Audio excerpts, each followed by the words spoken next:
தற்போது கிடைத்துள்ள அண்மை செய்தியை பார்த்து வருகிறோம். தாவேகா தலைவர் விஜயின் மக்கள் சந்திப்பு பயணம் 2 வாரங்களுக்கு ஒத்திவைக்கப்பட்டுள்ளது என தாவேகா நிர்வாகம் தெரிவித்துள்ளது.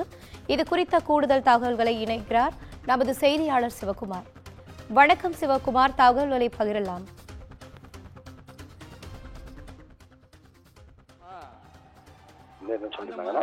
மாநிலம் முழுவதும் பிரம்மாண்டமான சுற்றுப்பயணத்தை நடத்தி வந்தாங்க. இந்த சுற்றுப்பயணம் முதல்ல டிசம்பர் 25 முடியும். அதாவது டிசம்பர் மாதம் 2025 முடியும்னு அறிவிக்கப்பட்டிருந்தாலும் அந்த கட்டமைப்புகள்ல அதாவது அந்த கால அட்டவணைகளை ஒரு சில பிரச்சனைகள் உருவாச்சு. அப்படின்னு பாத்தீங்கன்னா 2 இடங்களுக்கு பதிலாக 3 இடங்கள்ல சில இடங்கள்ல குறிக்கப்பட்ட ஒரு சூழ்நிலையில 2 இடங்களை மட்டுமே பார்க்கக்கூடிய ஒரு சூழ்நிலை ஏற்பட்டது. இதனை அடுத்து என்ன பண்ணாங்கன்னா, இதோட பரப்புரை ஜனவரி 26, அதாவது 2026 ஜனவரி 26 வரைக்கும் நீடிச்சிருந்தாங்க. சுற்றுப்பயண கால அட்டவணை இப்படி ஒவ்வொரு சனிக்கிழமைகளையும் சில முக்கியமான ஞாயிற்றுக்கிழமைகளையும் நடிகர் விஜய் தமிழ்நாட்டுல பல்வேறு மாவட்டங்கள்ல மக்களை நேரில் சந்திப்பாரு அப்படின்னு சொல்லி அறிவிக்கப்பட்டிருந்தது. அதன்படி முதல் கட்டமா திருச்சி மற்றும் அரியலூர், அதுக்கப்புறம் நாகப்பட்டினம் மற்றும் திருவாரூர், அதே மாதிரி அதுக்கு அடுத்து கரூர் மற்றும் நாமக்கல் ஆகிய பகுதிகளில் பண்ணியிருந்தாரு.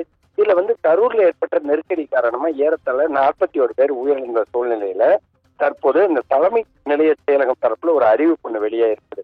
என்னன்னு பாத்தீங்கன்னா, அதாவது கழக தோழர்களுக்கு வணக்கம்னும், நம் சொந்தங்களை இழந்த வேதனையிலும் வருத்தத்திலும் நாம் இருக்கக்கூடிய இந்த சூழ்நிலையில நம் கழக தலைவரோட அடுத்த 2 வாரங்களுக்கான மக்கள் சந்திப்பு நிகழ்ச்சியானது தற்காலிகமாக ஒத்திவைக்கப்படுகிறதுனும், இந்த மக்கள் சந்திப்பு தொடர்பான புதிய விவரங்கள் பின்னர் அறிவிக்கப்படுங்கிறத விஜயோட கழக தலைவர் விஜயோட ஒப்புதலோட தெரிவிக்கிறோம் அப்படின்னு சொல்லி தற்போது தலைமை நிலைய செயலகம் தரப்புல தமிழக வெற்றி கழகத்தோட தலைமை நிலைய செயலகம் தரப்புல ஒரு அறிக்கை ஒண்ணு விடப்பட்டது. வினிதா, தகவல்களுக்கு நன்றி சிவகுமார்.